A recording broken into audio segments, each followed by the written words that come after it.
Yeah, it was my first time ever driving on the side of the road. Same. But it's weird how quickly you how easy it is to adapt. Yeah, I thought I was going to struggle because it's going against every driving instinct that I have. Like, it's already weird sitting on the other side of the car. So yeah, Japan, UK, Australia all drive on the left side. Left side. And in America, obviously, they drive on the right. And most of Europe actually drives on the right as well.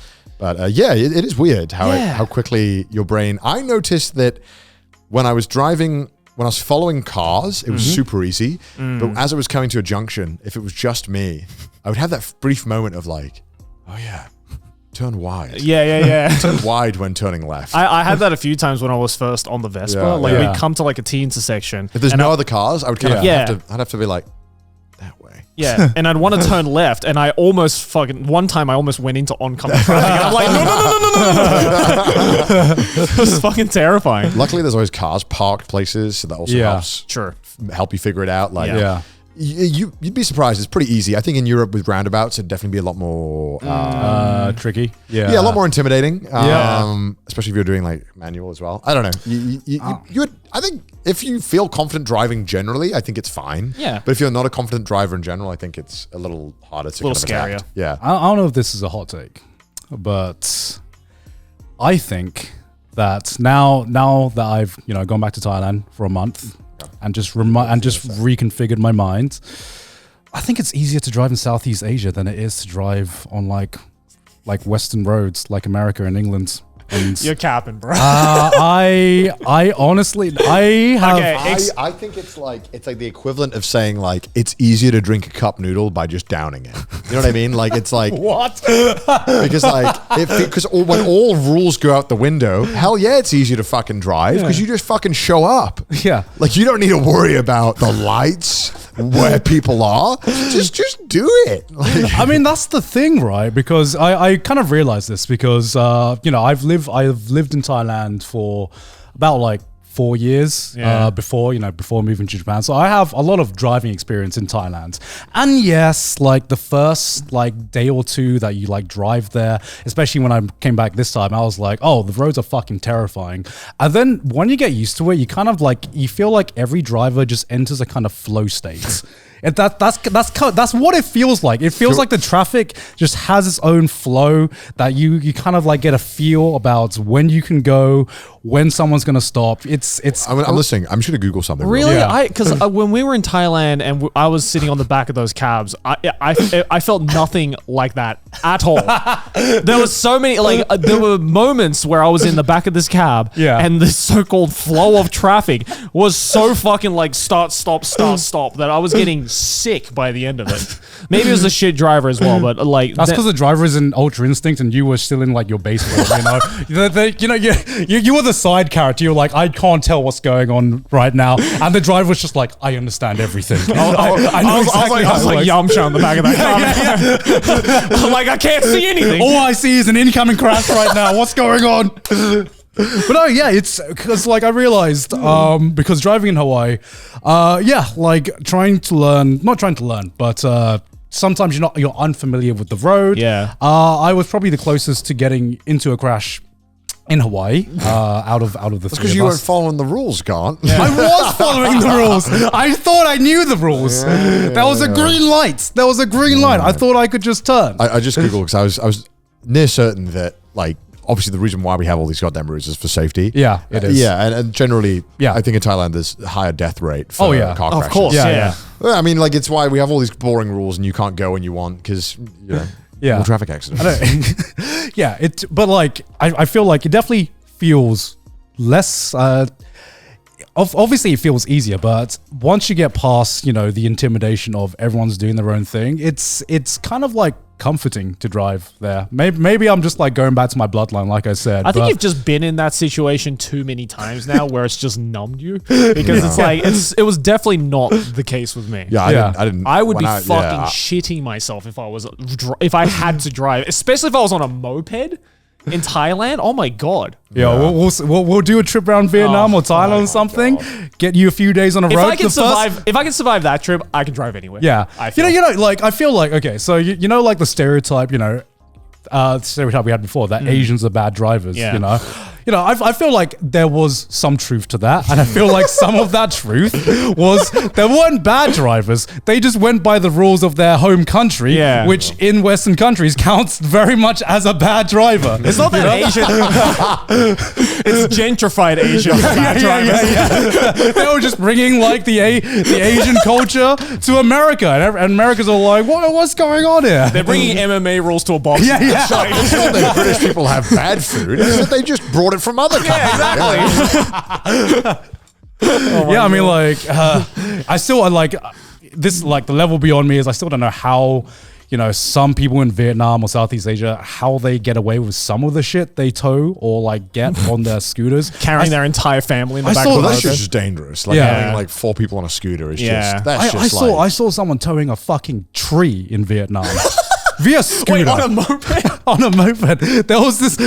They had this like tiny little trailer that was obviously way too small for this fucking tree. Yeah. And I'm like, there is no way that is stable right now. We're about to get a tree on the fucking engine. Yeah, right. It's probably dying. Yeah, I know, right? How to ruin your fucking moped engine in 10 poor seconds. Scooter, man. Yeah. Like, oh my God. It does feel like a lot of common sense goes out the window sometimes. Just to like, you're like, I can. Yeah. And they never stop to think, should I? It's like, I only have this moped, but damn, I need this tree though. What the fuck are they towing a fucking tree? Is the tree just being dragged around on the floor? No, he had a trailer. He had like a tiny ass fucking trailer, which was okay. In my head, I envisioned some dude it's just dragging on the with road, chains just attached to a moped and a tree, and it's sliding on the ground. I mean, it wasn't that much better, honestly. The trailer looked like it was like doing nothing. Every time they take a turn, they just sweep out like 20 scooters. No way. How the fuck did they hook up a trailer to a moped? What the fuck? Yeah, using every CC it's got. Oh my just God. Vietnam things, man. Jesus Christ. But yeah, like that's why I thought driving. I've been in more close crashes in England. Because you're a bad driver. I think I'm gentrified Asian. He's gone a bad Asian driver, no coincidence. No subtext. Your Honor, my first piece of evidence. He's Asian. All I'm saying is, I'm gonna help. All I'm saying is, somehow I've never come close to a crash in all my years of driving in Thailand. Okay, he's a lucky Asian. Yeah. I'm a lucky Asian. He put all of his skill points into luck, dude. You got rear-ended by a white couple in the UK, right? Yeah. What? I mean, that wasn't my fault. It's of course. Look, that's what the insurance company made. Okay. And literally, the guy who rear-ended me just said, "I just took my eyes off the road for like 5 seconds and ended up crashing." That's how it always happens. Yeah. No one crashes when their eyes are on the road. Yeah, officer, I just wasn't looking at the road. I'm sorry. All right, boys, you heard him. Let him off. I was going. If he crashed, you didn't see it. Did he really crash? Oh my God. Have you guys ever been in any crashes or road accidents or anything? Someone bumped our car once when we were parking. I remember that was really weird. I was just kind of like, what the fuck was that? When was this? We were sitting in the back of the car when we were like 10. Right. And we had parked and some car just bumped into us, and it wasn't like a big bump, but if you've ever had a car been knocked, even like a little knock really fucking like shakes the car in a way that you're like, whoa, what the fuck? So that was weird. That was about it. I haven't been in one, but I have seen one like happen right in front of me. And it was shit. There was the place I lived in London. Do you remember this? There's like a junction. There's always car crashes happening there. Oh, okay. There's like really high speed car crashes. It happened quite a lot. Yeah. And there's a few times where they crashed. And went into like people's gardens and stuff. Yeah. I had one too where like the road where I grew up in as well, it's like a cul-de-sac, but then it comes out onto like a T intersection of the main road. Mm-hmm. And before they have a roundabout there now because there was so many accidents that were happening there. But I remember when I was in like middle school, I was like walking to the main road to like go to the bus stop, and there was just this like cyclist just coming up this hill really slowly. Oh. And then just in front of me, I was looking at the cyclist, and then there was just a head-on. Oh. And this cyclist probably went flying about like 20 meters, 30 Holy meters. shit, was he okay? I was like, oh my God, he's dead. Like he's straight up dead. of course, tough Australian that he was, just got up and he was like, I'm good. Just picked up his bike and just started cycling again. And I'm like, His bike was good to cycle. his bike was still good. The fuck? And the driver was like, are you sure? You okay? Like, no, I would have called Saul Goodman, bro. I would have been like, $10. But in my head, I was like, the only person who has the balls to get into a head-on collision, fly 30 meters, get up like nothing happened, and then continue cycling is someone that's happened to him multiple times. Like this, because I think like in Australia, at least in Sydney, like cyclists get into so many accidents because it's like they have to drive on the road. Yeah. But they don't have like a bicycle lane like they do in like Japan and like, other Southeast Asian countries. So they're just like in the middle of the fucking road. Yeah. And some drivers are like, well, what the fuck? I'm going to try and get around them. And then they either go into, the opposite traffic, or they just fucking bump the cyclist off the road. There should be enough room for both, a little bit. Oh. You'd think so, but Jesus, cyclists scary. think they own the fucking road. Am I right, Connor? One quick story, and then I'll get into cycling. Okay. So this is just like this weird experience I had as a kid. So it's not about car crashes, but it's about cars. So yeah, it's close enough. I was with my mum in a supermarket, and I was like 10 years old. And my mum was at the checkout, and I was like, can I just go and wait in the car? I don't know why. I was like, I want to go and play Game Boy or something in the car. Yeah. And so I asked my mum, can I have the car keys? And so I take the car keys, and I go to the parking lot, and I find the car. And so I go to the car, and I put the keys in and turn it. It opens, and I go in. I'm sitting in there, and I'm playing Game Boy. And like 10 minutes later, I look around the car, and I'm like, I don't think these seats look the same as the one in my car. I'm like, what the fuck? And I look at the front and I'm like, that's not the front of my mum's car either. And then I'm looking at the seat again. I'm like, no, this isn't the car pattern at all. And I get out and I'm like, oh shit, this is the same car, but it's not our car, and the key worked on it. And apparently, when I looked it up, and it's like the chances of this happening are super low, right? Yeah. Like, because the key should only work on like 8 other cars in existence of that model. Like, it shouldn't work.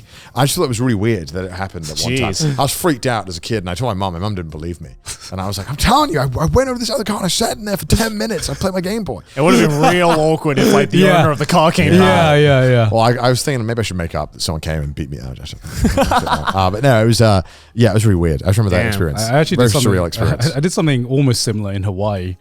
So you remember when we went to Best Buy? Yeah. And I was like, can someone give me the keys to the truck? Yeah.